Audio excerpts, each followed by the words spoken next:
नमस्कार विद्यार्थी मित्रांनो, मी संदेश. नोकर भरती या यूट्यूब चॅनलमध्ये आपल्या सगळ्यांचं पुन्हा एकदा स्वागत करतो.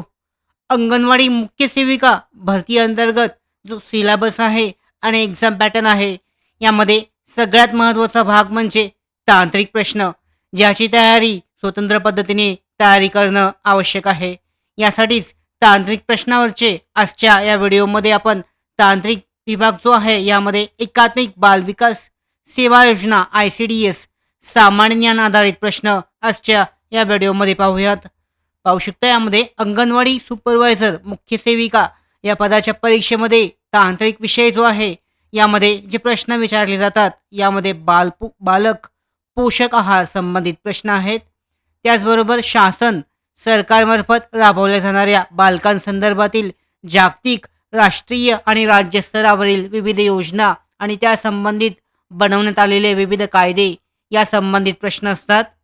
यानंतर बालकांच्या आजारासंबंधित माहितीवर आधारित प्रश्न. पुढे पाहू शकता शिक्षणासंबंधित शासन सरकारमार्फत बनवण्यात आलेल्या विविध तरतुदी आणि योजनांवर आधारित प्रश्न तसेच त्या संदर्भातील चालू घडामोडी. त्याचबरोबर आहार शिक्षण योजना आणि वरील सर्व घटकांशी निगडीत असणाऱ्या चालू घडामोडींवर आधारित प्रश्न विचारले जातात. तर या संदर्भातील आजच्या या व्हिडिओमध्ये महत्त्वाचे प्रश्न पाहूयात, जी येण्याची शक्यता आहे किंवा त्याच पद्धतीचे प्रश्न विचारले जाऊ शकतात. पहिला प्रश्न आहे, सुकन्या समृद्धी योजना कोणत्या वर्षी सुरू करण्यात आली? तर पाहू शकता यासाठी 4 पर्याय आहेत. सुकन्या समृद्धी योजना जी आहे 22 जानेवारी 2015 साली सुरू करण्यात आली आहे. 2015 मध्ये 22 जानेवारी 2015 पासून सुकन्या समृद्धी योजना सुरू करण्यात आली आहे. दुसरा प्रश्न, आयुष्यमान भारत ही योजना कोणत्या वर्षी सुरू करण्यात आली? आरोग्य विभागाशी संबंधित जी आहे आयुष्यमान भारत ही योजना 15 ऑगस्ट 2018 पासून सुरू करण्यात आलेली आहे. 4 पर्यायामधील पर्याय क्रमांक क उत्तर बरोबर आहे. 2018 15 ऑगस्ट 2018 पासून आयुष्यमान भारत ही योजना सुरू करण्यात आली आहे. तिसरा प्रश्न आहे, 2011 मध्ये महाराष्ट्रातील लिंग गुणोत्तर किती होते? 2011ची जी जनगणना आहे या जनगणनेनुसार लिंग गुणोत्तर किती होते महाराष्ट्रासाठीचं? तर पाहू शकता बरोबर उत्तर आहे 929 इतकं होतं लिंग गुणोत्तर 2011 मध्ये महाराष्ट्राचं. चौथा प्रश्न, सक्षम अंगणवाडी आणि पोषण 2.0 ही योजना खालीलपैकी कोणत्या योजनांच्या आधारावर तयार करण्यात आली आहे, सुरू करण्यात आली आहे? यासाठी पर्याय आहेत, एकात्मिक बाल विकास प्रकल्प, पोषण अभियान, सबळ योजना आणि वरीलपैकी सर्व. तर या तिन्ही जे योजना आहेत वरीलपैकी या तिन्ही योजनांवर आधारित सक्षम अंगणवाडी आणि पोषण 2.0 ही योजना सुरू करण्यात आलेली आहे. पाचवा प्रश्न आहे, बालहक्कांच्या आंतरराष्ट्रीय कायद्यानुसार कोणत्या वयोगटाला बालक म्हणून संबोधले जाते? तर बालक म्हणून कोणत्या वयोगटाला संबोधलं जाते? यामध्ये पाहू शकता वयोगट आहेत 14 आहे, 16 आहे, 18 आहे आणि 21 आहे. तर 18 हा जो वयोगट आहे या वयोगटाला बालक म्हणून संबोधले जाते, 18 वर्षापर्यंतच्या वयोगटाला. तर यामध्ये पाहू शकता पुढचा प्रश्न आहे, तो वयोगट आहे यामध्ये तो वयोगटाचं बरोबर उत्तर आहे यासाठीचं क क्रमांक जो आहे क साठीचं. तर आंतरराष्ट्रीय कायद्यानुसार जो वयोगट आहे त्याला बालक म्हणून संबोधले जाते. पुढचा प्रश्न आहे, महिलांच्या आरोग्यासाठी आणि देखभालीसाठी केंद्र सरकारने कोणती योजना सुरू केली आहे? यामध्ये पाहू शकता महिलांच्या आरोग्यासाठी आणि देखभालीसाठी केंद्र सरकारने जी योजना सुरू केली आहे याचं नाव काय आहे? 4 पर्याय, सुकन्या समृद्धी योजना, स्वच्छ भारत अभियान, राष्ट्रीय आरोग्य अभियान आणि जननी सुरक्षा योजना. ते सुरक्षेबाबतची जी महत्त्वाची योजना आहे आरोग्यासाठी आणि देखभालीसाठी जननी सुरक्षा योजना ही सुरू करण्यात आली आहे. पर्याय क्रमांक ड उत्तर बरोबर आहे.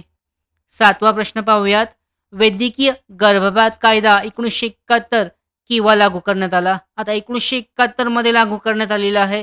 पाहू शकता यामध्ये 2 पर्याय आहेत, 1 मार्च आणि 1 एप्रिल 1971. तर यामध्ये पाहू शकता यामध्ये जो पर्याय आहे यासाठीचा बरोबर आहे 1 एप्रिल 1971 मध्ये जे आहे पर्याय क्रमांक ड उत्तर यासाठीचं बरोबर आहे. 1 एप्रिल 1971 मध्ये जी योजना आहे गर्भपात कायदा 1 एप्रिल 1971 मध्ये लागू करण्यात आलेला आहे. वैद्यकीय गर्भपात कायदा. पुढचा प्रश्न आहे 8वा प्रश्न.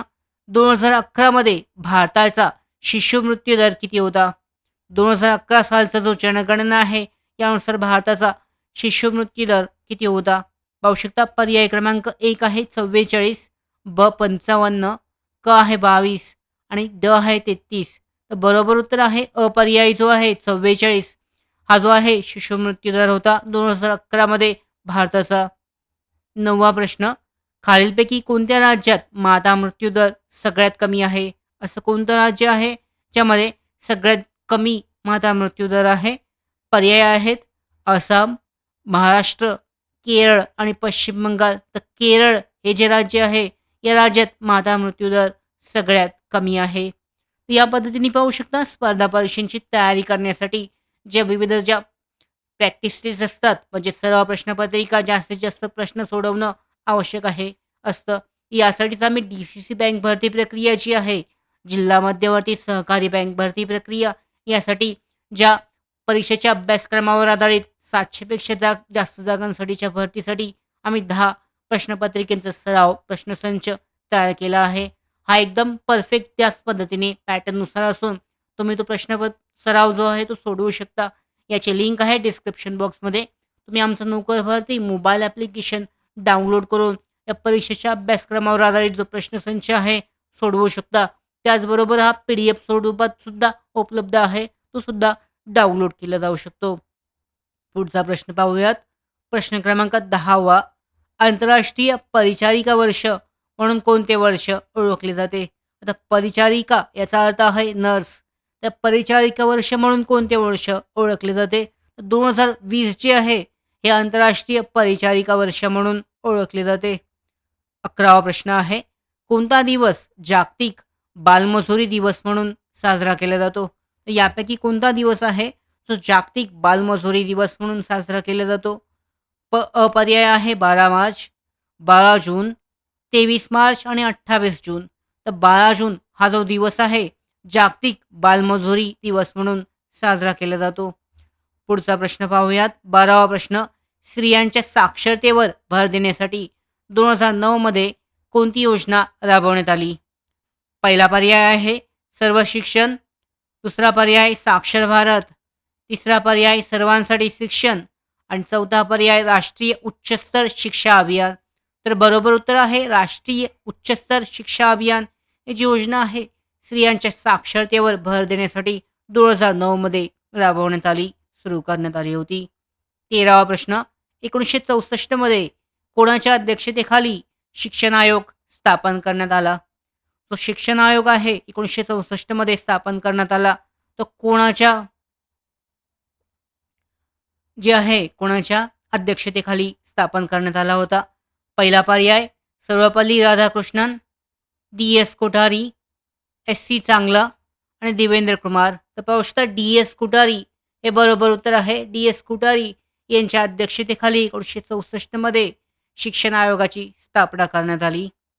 14वा प्रश्न. सुकन्या समृद्धी योजनेत खाते उघडण्यासाठी मुलीचे वय किती असावे लागते?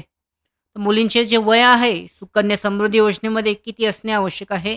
पहिला पर्याय 10 पेक्षा जास्त, दुसरा पर्याय 15 वर्षापेक्षा जास्त, तिसरा आहे क पर्याय 10 वर्ष किंवा त्यापेक्षा कमी आणि चौथा आहे 18 वर्ष. तर बरोबर उत्तर आहे पाहू शकता 10 वर्ष किंवा त्यापेक्षा कमी वय असणे आवश्यक आहे. सुकन्या समृद्धी योजनेत खाते उघडण्यासाठी मुलींचं वय जे आहे 10 वर्ष किंवा त्यापेक्षा कमी असणं आवश्यक आहे.